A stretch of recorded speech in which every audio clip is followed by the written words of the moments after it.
So for this experiment, I needed a list of items to complete it or to make it.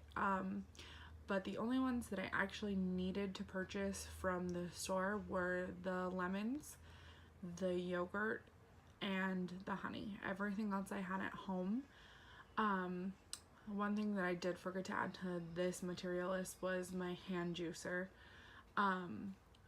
These materials were very simple to use, and this experiment was very easy to put together and to make.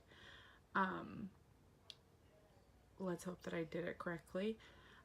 I did have to improvise a little bit because I didn't have cheesecloth and I didn't have a mesh strainer, so I used paper towels and a pasta strainer, and I actually layered the paper towels excuse me, on top of a bowl, and then put the strainer on top of that, and then piled in the container of yogurt and let the water seep through, or the whey seep through that way. And then occasionally I would pick the strainer of yogurt up and I would squeeze out the paper towels and then put it back on. It only took 2 times of me squeezing it out to get the half a cup that I needed of the whey. And then I stopped there because I didn't really see why I needed to keep going if I had everything that I needed. Was very excited to see that I had most of these items at home and did not need to pick up most of them.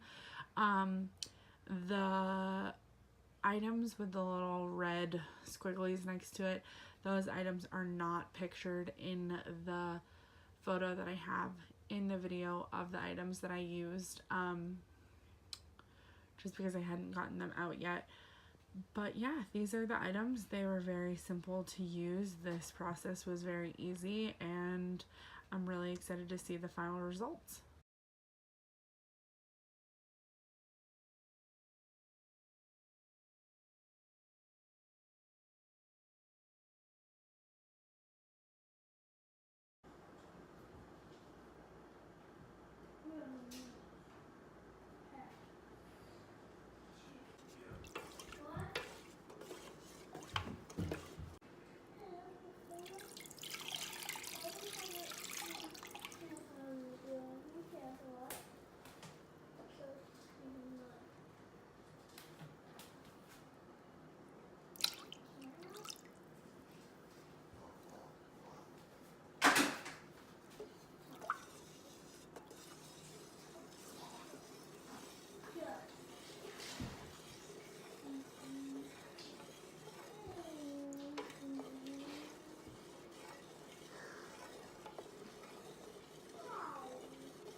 This is the finished product. Now to wait and let it ferment and see what it turns into.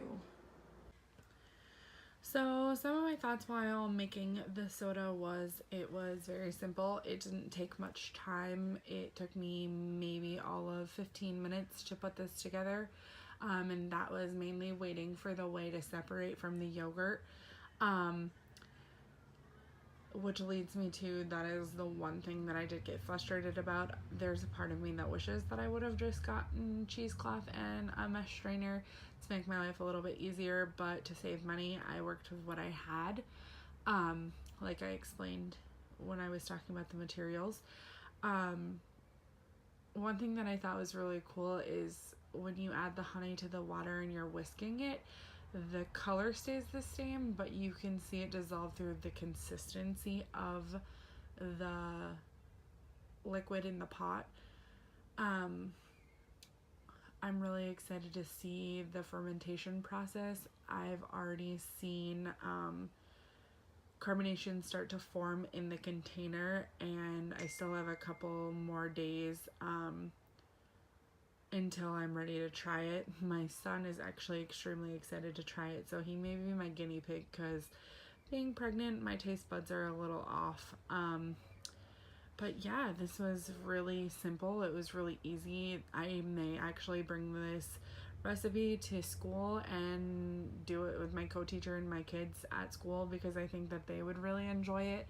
And I think it's something that they would be excited about, watching the process of it ferment and, you know, the anticipation of building up to being able to try it. So I'm excited to see what the results are, and yeah, I really like this so far.